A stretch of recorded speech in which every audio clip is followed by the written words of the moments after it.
குட்டி கதையில இருந்து ஆரம்பிப்போமா? அங்க சென்டர்ல ஒரு முரட்டு ஜல்லிக்கட்டு காலை ஒண்ணு நின்னுட்டு இருக்கு. கால்ல மண்ணை வீசிக்கிட்டு சீறிக்கிட்டு அப்படியே நின்னுட்டு இருக்குது.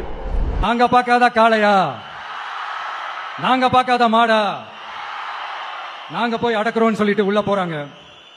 ஒருத்தராலையும் அந்த காளையை தொடக்கூட முடியல. எல்லாரையும் அடிச்சு வீசி தூக்கி போட்டுருச்சு. இப்ப என்னடா பண்றது அப்படின்னு பார்க்கும்போது அந்த கூட்டத்தை விலக்கிட்டு ஒரு சின்ன பையன் ஒரு என்ட்ரி ஒண்ணு கொடுக்கறான். உங்களுக்கு தான் தெரியும்ல, டேய் எங்களாலேயே முடியல, நீ எல்லாம் என்னத்தை போய் கிழிக்க போற, எங்களுக்கு அவ்வளவு அனுபவம் இருக்குது, நாங்களே அடிபட்டு ஓரமா படுத்து கிடக்கிறோம், இவன் விளையாட்டு தனமா ஏதோ பண்ணிட்டு கிடக்கிறான், பாவம் அந்த காலை கிட்ட போய் அடிபட்டு சாவ போறான், பச்சா பையன், அந்த பையன், இந்த பையன், அண்டர் எஸ்டிமேட் பண்ண அந்த சின்ன பையன் எதுவுமே காதலியே போட்டுக்காம 2 பாக்கெட்லயும் கைய விட்டுக்கிட்டு ஸ்டைலா கெத்தா உள்ள போறான்.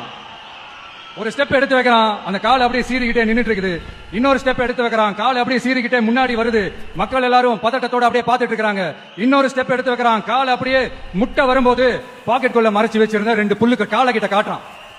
காலை அப்படியே சடனா வந்து நின்னு அது மூடெல்லாம் மாறி அந்த புல்லுக்கட்டை சாப்பிட ஆரம்பிச்சிருச்சு.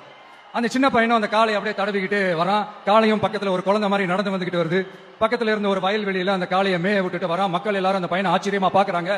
அந்த அடிபட்டு கிடந்த அந்த அனுபவசாலிங்க அங்க ஒரு பெரியவர் வரார். வந்து அந்த பையன் கிட்ட கேட்கிறாரு, எப்படிப்பா இப்படி ஒரு முரட்டு காலை சீறிட்டு நின்னுட்டு இருந்தது, எப்படி அந்த காளையை அடக்கணும் அப்படின்னு கேட்டதுக்கு அந்த பையன் சொல்றான், ஐயா எனக்கு அந்த காளையை பார்த்தா கோவமா இருந்த மாதிரி எல்லாம் எனக்கு தெரியல, அந்த காலை பசியோட இருந்த மாதிரி இருந்தது, அதனாலதான் அந்த புல்லுக்கட்டை காமிச்சவன ஓகே நமக்கு தேவையானது கிடைச்சிருச்சு அப்படின்னு அந்த புல்லுக்கட்டை சாப்பிட்டுட்டு நம்மளோட அப்படியே ஜாலியா வாக்கிங் வந்துருச்சு அப்படின்னு சொன்னான்.